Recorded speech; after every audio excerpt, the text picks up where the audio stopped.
મારી દીકરીએ 2/9/2025 રોજ લગ્ન કરેલા હતા. ભાલકા મુકામે રહેતા છોકરાની સાથે, વિવેકગીરી ગોસ્વામી. હવે પછી ત્યાં મારી છોકરીને દવા પીને સુગડાવી રાખતા અને ગેરકૃત્ય કરાવતા. એટલે મારી દીકરીને પછી જાણ થતાં એને મને ફોન કર્યો કે મમ્મી અહીંયા હું સેફ નથી, તું મને લઈ જા. આમ કરતા અમે 5 મહિના કાઢ્યા. અમે એને 13 તારીખે લેવા ગયા ભાલકા મુકામે શિવ પોલીસ સ્ટેશનના પ્રોટેક્શન સાથે.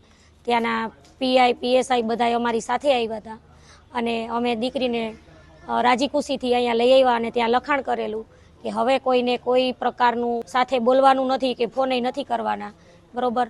તોય છોકરો વિવેક છે જે, એ છોકરો વારંવાર અહીંયા અમને ફોન કરતો, મને ને મારા પપ્પાને જે છે પ્રવીણભાઈ એમને, અને એવી ધમકી આપતો કે તમને બેયને હું જાનથી મારી નાખીશ અને તમને નીકળવા જેવા નહીં રહેવા દઉં, તમે જેવા નીકળશો એવા હું તમને મારી નાખીશ, એવા અમને ફોન આવતા હતા.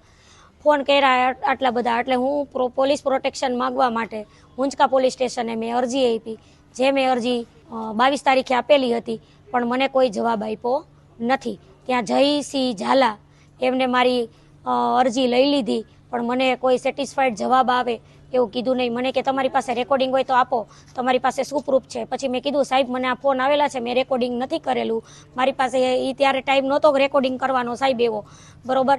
તો કે તમારી પાસે પ્રૂફ હોય ને તો તમે આવો.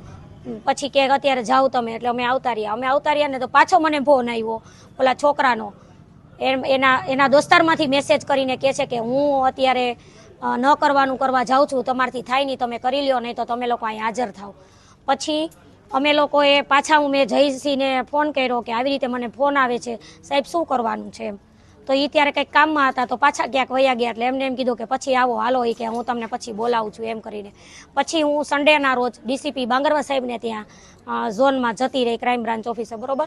પછી ડીસીપી સાહેબે મને બોલાવી અંદર, પર્સનલી અમે મળ્યા. સાહેબે મને કીધું કે તમને કાંઈ બી પ્રોબ્લેમ હોય તો એની ટાઈમ અમે લોકો હેલ્પ કરશું, પણ આ મારું ઝોન નથી આવતું, તમે ઝોન 2માં આવો છો. એટલે અમે રાકેશ સર પાસે ગયેલા, રાકેશ સર ત્યાં નહોતા. પછી પાછો ફોન આવ્યો અમને સોમનાથ પોલીસ સ્ટેશનેથી, એ કે તમારી ઉપર અહીંયા કેસ કરેલો છે વિવેકે, કે અમારી વાઈફને બળજબરીથી લઈ ગયા છે. એટલે મારી દીકરીએ નિવેદન આપ્યું કે હું બળજબરીથી નથી આવી, હું મારી રાજી ખુશીથી આવી છું, એટલે અમે ત્યાં ન આવીએ. એટલે અહીંયાથી જયસિંહ ઝાલા છે જે મુંચકા પોલીસ સ્ટેશનવાળા, એને મને ફોન કરીને એમ કીધું કે તમારે સોમનાથ જવું જ પડશે, તમારે સોમનાથ જઈને સહી કરવી જ પડશે, અને અહીંયાથી તમે વકીલ લઈને જાઓ અને સહી કરીને આવો. આવું કેમ કરે છે? તો શું તમે બધા પોલીસવાળા મળેલા છે? તો અમે લોકો ક્યાં જઈએ? તીક્ષણ કરી જતી ત્યારે મારા મમ્મી બચે કે ન બચે એ અમને નથી ખબર. મારી એટલી જ માંગ છે કે આ ગુનેગારને સખતમાં સખત કાર્યવાહી કરો અને એને સજા પાડો. અને પોલીસ લોકો અત્યાર સુધી વાહે નહોતા દોડતા, આજે અડધી કલાકમાં એ ગુનેગારને ગોતીને લાવી આવ્યા. આજે મેં આટલા દિવસથી અરજી કરી હતી તો મારા અરજીનો જવાબ નહોતા આપતા, તો તમને ક્યાંથી મળી ગયો આ છોકરો અડધી કલાકમાં? તો તમારું પ્રશાસન ત્યારે ક્યાં હતું? તો અત્યારે મારા પપ્પા મારી પાસે જીવતા હોત. બસ મારી એટલી જ માંગણી છે કે મને ન્યાય આપો, નહીં તો હું બોડી નહીં સ્વીકારું. મારો ભાઈ અત્યારે વિદેશ છે, એને આવતાય 2 દિવસ થઈ જશે. હા, અમારા ઘર ઉપર છે ને આપ ફાટી પડ્યું છે સાહેબ, તમે બસ ન્યાય આપો, અમને ન્યાય આપો.